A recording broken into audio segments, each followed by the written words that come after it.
So you're like super plugged in.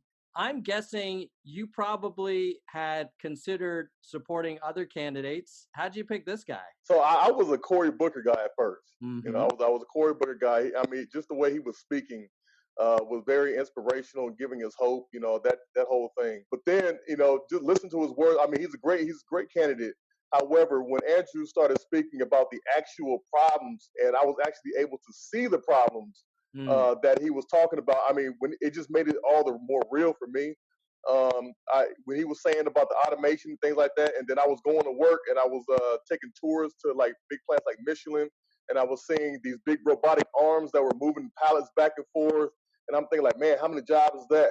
And then I go to Walmart and I see the self checkout lines that were all over the place. Yeah. And I was like, man, that's a lot of jobs there. Then I went to Burger King and it was like a screen where you didn't have to talk to anybody anymore. You just go to the screen and order your food. And I'm thinking like, man, they're getting people out of here. So I was seeing all of that. And then the thing that really hit home for me was I went to Walmart one night. It was like 11 o'clock at night. And I saw an actual robot riding around Walmart. And it's in my community. And I'm like, man, there's a robot. And so I'm asking work, like, what the heck is this robot doing here? And they said, well, it's cleaning the floors and counting inventory. So I'm thinking, man, well, how many jobs is that gun right there? Yeah. So it just became more real. I remember the days when you used to go to the grocery store, there'd always be someone with like a clipboard walking around. Mm-hmm, I think that robot is the new guy with the clipboard. That's exactly what he is. Yes. Yeah. So I actually have been following Booker for a while. I remember watching a documentary when he ran for like mayor, I think, right? Yeah. And I was very inspired by him. Yeah. But I agree with you that, I mean, he's an amazing orator and he definitely is heartfelt, but I kind of agree with you that Andrew's talking more about like the root causes and then also coming up with these very innovative solutions. Yeah. It sort of takes it to a different level. What was your decision-making process like? So how long did it take for you when did you first hear about Andrew? And then like, how long did you decide? Like a year. It was a year and some change ago, man. So I was doing my own research, looking stuff up, and I have to learn about all this economic stuff. And I came across, Andrew, and after I was listening to him, and I went on the Breakfast Club and all that stuff like that, I was like, oh my God, this is a no-brainer. Like, this guy is absolutely amazing, with what he's saying. So after that, it was like, man, like this is the guy here. So I was going to all of my Democratic meetings, and like how I just listed them all off, and I was just talking about Andrew everywhere I was at. I was like, man, have you guys heard about this guy Andrew Yang? Like, I was like, have you not heard about this guy? People are like, no, I've never heard of him. I said, man, you have got to look this guy up. He's absolutely amazing. So they were. I was spending half of the meetings just talking about Andrew Yang, like we were in there. Yeah. So they were telling me to shut up. So long story short, one of the volunteers, and I'm gonna give him a shout out, Barrett Hurd, who was out here in South Carolina. He was looking for somebody else that was a supporter of Andrew Yang, but was also plugged in, kind of like how I was. Yeah. So he called the chair of the Young Democrats, and she said, "Listen, we got the perfect guy who never shuts up talking about Andrew, and oh my God, we're gonna put you in contact with this guy." So when they called me, I started screaming on the phone like, "Oh my God! Like this is the guy! This is the guy. I'm ready. Put me in, coach.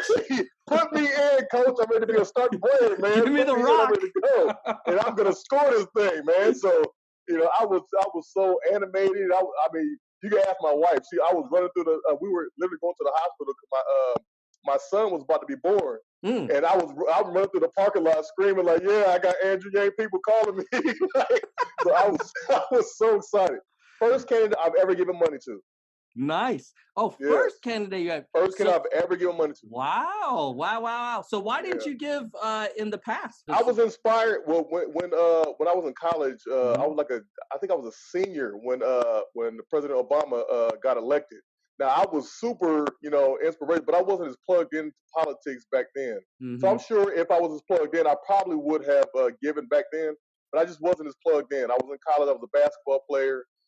But he did have me inspired to get up, and the next day after he got elected, I did get dressed up with a tie on and everything, went to class and was proud. I got all the newspapers, all the newspapers that I'm framing, and all that stuff, But Andrew he was just the first candidate since then that's really spoken to my heart. No, that was a big moment in '08. I still Yeah, remember. That was yeah. crazy. What I remember more than winning the general, and even more than the inauguration, was Iowa.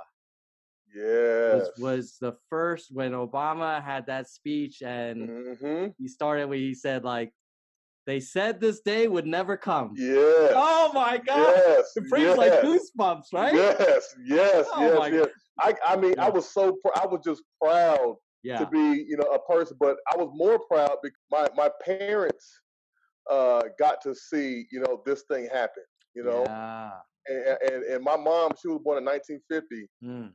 So I mean, she saw everything from the beginning, the Dr. King and all that Oh stuff. She yeah. watched Dr. King in Atlanta. I mean, all this stuff like that. My grandparents were still alive then.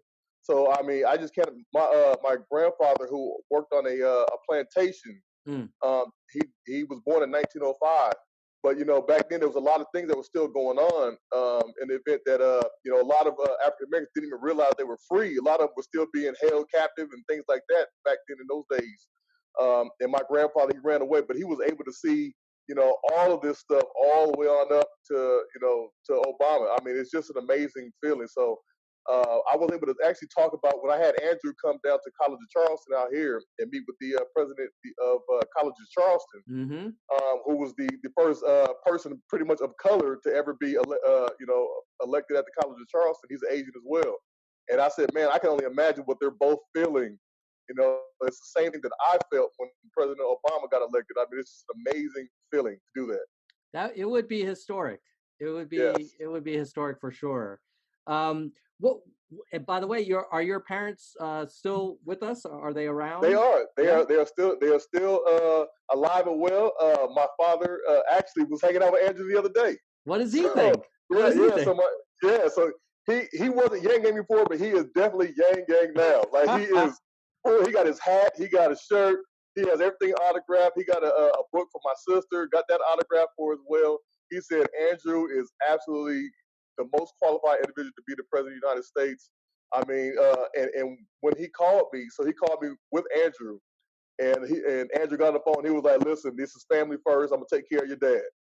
So I mean, my dad has never been that type, but my dad's been calling me every day, multiple times a day since then, saying, "Have you talked to Andrew yet? Have you talked to Andrew yet? Can you tell him what I said?" And I'm like, "Man, listen, I got it. All right, I'm gonna see him on Saturday." Relax. But I mean, my dad loves him now.